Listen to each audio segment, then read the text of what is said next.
తిరుగులేని damage. YCP మారాల్సిందేనా?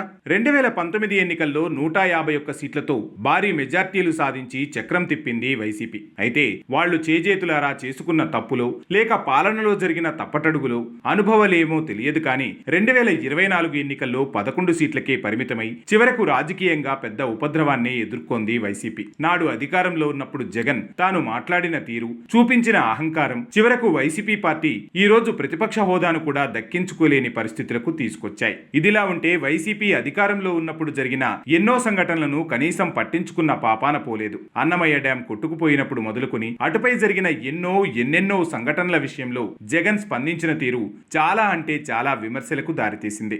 ఉపద్రవం ముంచెత్తాక నింపాదిగా వచ్చి పరదాల మధ్యలో నవ్వుకుంటూ క్షతగాత్రులను బాధితులను పరామర్శిస్తూ అలా వచ్చి ఇలా వెళ్లిపోయేవారు.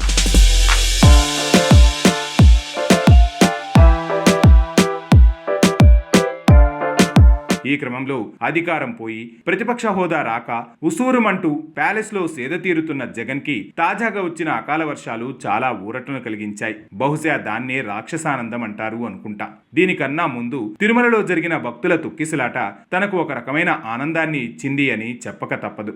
గాయాల పాలైన క్షతగాత్రులు ఆసుపత్రిలో చికిత్స పొందుతూ ఉంటే వచ్చి నానా హంగామా చేసి ప్రభుత్వాన్ని ఇరుకున పెట్టాలి అని చూశాడు జగన్. కానీ అక్కడ అనుకున్న పని కాకపోవడంతో పాపం ఉసూరుమంటూ వెనుతిరగాల్సి వచ్చింది. ఇక వైసీపీ క్యాడర్ అయితే మరీ నిస్సిగ్గుగా నిర్లజ్జగా తయారైంది. జగన్ పరామర్శకు వస్తే అక్కడ సైతం సీఎం అంటూ నినాదాలు చేస్తూ ఒక రకమైన రాక్షస మనస్తత్వాన్ని చాటుకుంది. ఇక ఆ మధ్య మిర్చియార్డులో సైతం జగన్ చేసిన వీరంగం అంతా ఇంతా కాదు. ఎలక్షన్ కోడుందని తెలిసినా కూడా అక్కడకు పోయి పోలీసులు నాకు రక్షణ ఇవ్వలేదంటూ అసలు ముఖ్యమంత్రి స్థాయి వ్యక్తి మాట్లాడాల్సిన పద్ధతిలో ఆ స్థాయిలో మాట్లాడలేదు జగన్. ఇక తాజాగా అకాల వర్షాల లెక్కకే వస్తే రైతులను ఆదుకుంటామని ప్రభుత్వం ప్రకటించాక కూడా జగన్ హుటాహుటిన పులివెందలలో పర్యటించి మీకు ఇన్పుట్ సబ్సిడీ పెంచాలా అని అడగ్గా అక్కడి వారు వైసీపీ హయాంలో 25,000 ఉంటే ఇప్పుడు 35,000 అంటూ చెప్పారు. కట్ చేస్తే జగన్ సైలెంట్ అయిపోక తప్పలేదు. అదే క్రమంలో మరే 3 ఏళ్లు కళ్ళు మూసుకుంటే చాలు మన ప్రభుత్వం వస్తోందని, అందరికీ న్యాయం చేస్తామని